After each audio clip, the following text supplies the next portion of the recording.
Eko Sugiarto, CGP Angkatan 7 Kabupaten Probolinggo akan mempraktekkan model Tirta. Di sini saya Yudi Eko Sugiarto bertindak sebagai Pak Yudi, coach, dan Rahma Puji Rizkia sebagai Bu Rahma, coach. Adapun masalah yang ditemui adalah sebagai berikut. Rekan saya bernama Bu Rahma, seorang guru di sekolah saya, yang mempunyai masalah tentang kurangnya antusias murid-murid yang beliau ajar. Hal ini terlihat dari kurang aktifnya anak-anak di kelasnya, kemudian pengumpulan tugas yang hanya 50% dari jumlah muridnya dalam satu kelas. Saya ingin berdiskusi tentang solusi terbaik untuk masalahnya. Yang pertama adalah tujuan umum, yaitu tahap awal di mana kedua pihak coach dan coachee menyepakati tujuan pembicaraan yang akan berlangsung. Idealnya tujuan ini datang dari coachee. Monggo Bu Rahma. Kita mulai. Assalamualaikum Pak Yudi. Bolehkah saya meminta waktunya sebentar saja? Saya mau bercerita tentang apa yang saya rasakan dan apa yang saya alami akhir-akhir ini. Waalaikumsalam. Baik Bu Rahma. Apa yang ingin Ibu ceritakan?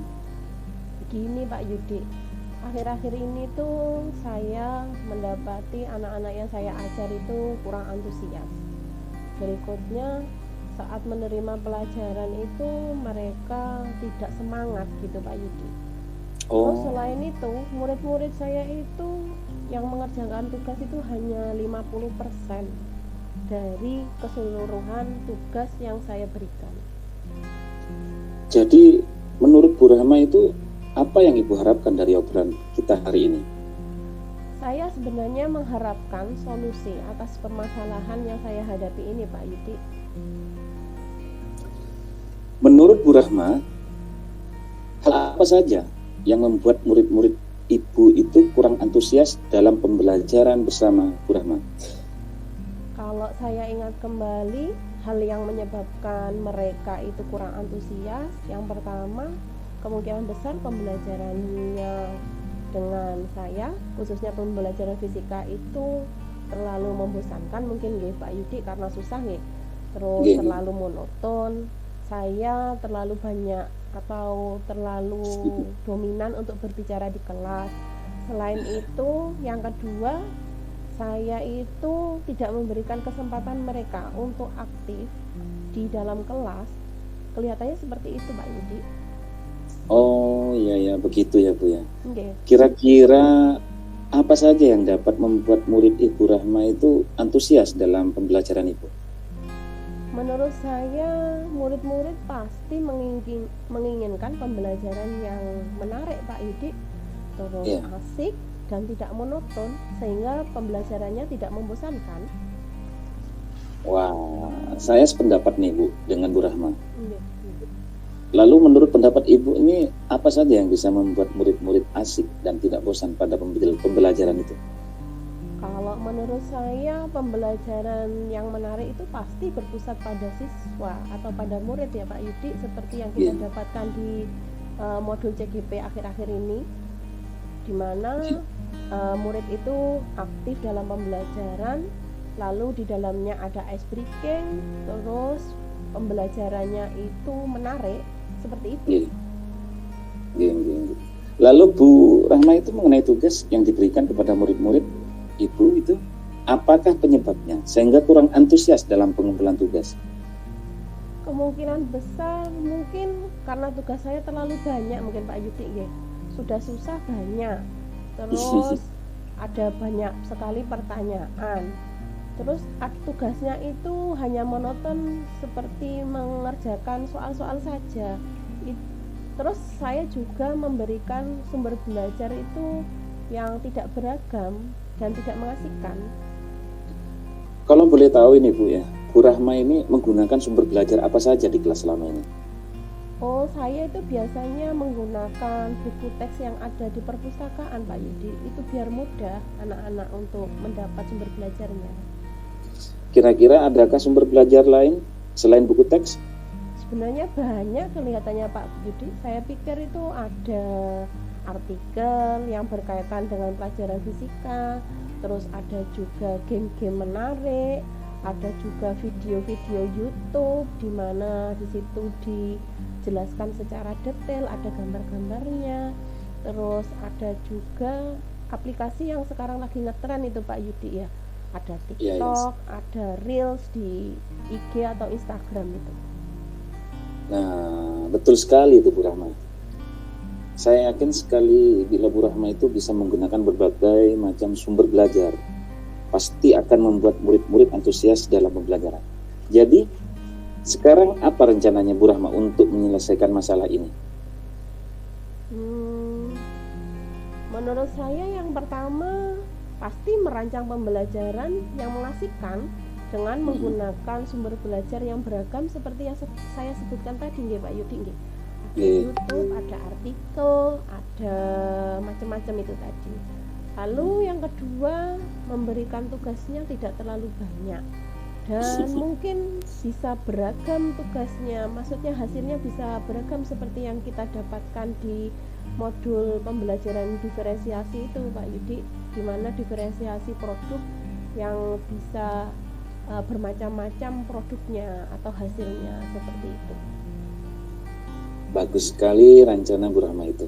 Saya sangat mendukung loh Bu. Mudah-mudahan berhasil ya Bu ya. Terima kasih. Lalu ini apa komitmen Bu Rahma terhadap rencananya Bu ini? Yang jelas komitmennya itu saya harus konsisten Pak Yudi untuk membuat rencana pembelajaran yang mengasihkan itu. Terus membuat proses eksplorasi materi murid-murid itu, membuat murid-murid itu mengalami kegiatan yang merdeka belajar itu Pak Yudi. Oke.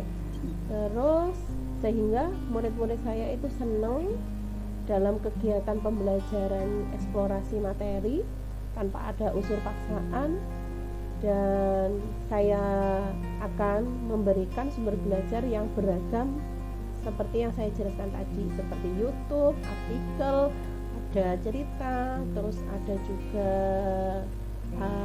gambar poster dan macam-macamnya itu. Wah, bagus sekali itu Bu. Saya sangat mendukung.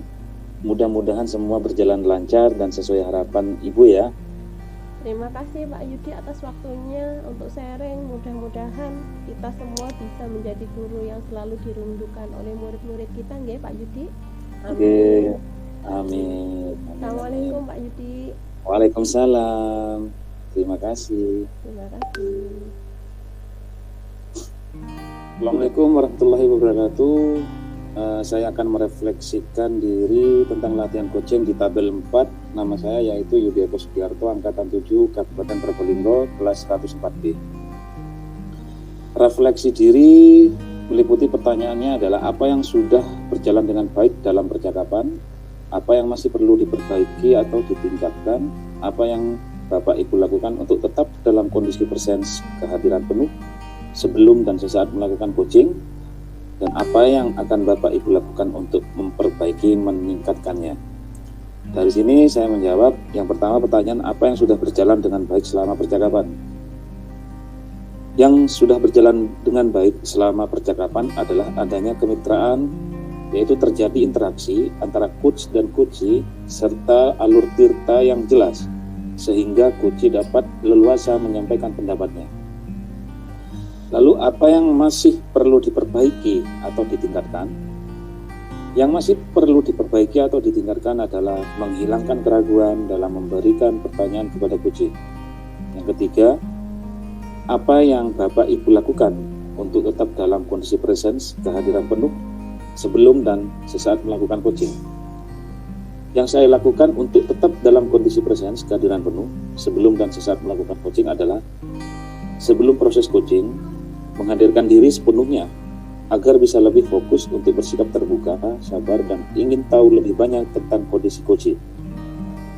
Yang B, saat melakukan coaching, saya berusaha memusatkan perhatian saya pada coaching dan mendengarkan segala masalah yang dihadapi. Yang keempat, apa yang akan Bapak Ibu lakukan untuk memperbaiki atau meningkatkannya? Yang saya lakukan untuk memperbaiki atau meningkatkannya adalah saya akan terus berlatih dan untuk mengcoaching agar selalu memberikan pertanyaan-pertanyaan yang berbobot dan melakukan refleksi diri untuk menemukan kelemahan dan kelebihan proses coaching yang telah dilakukan.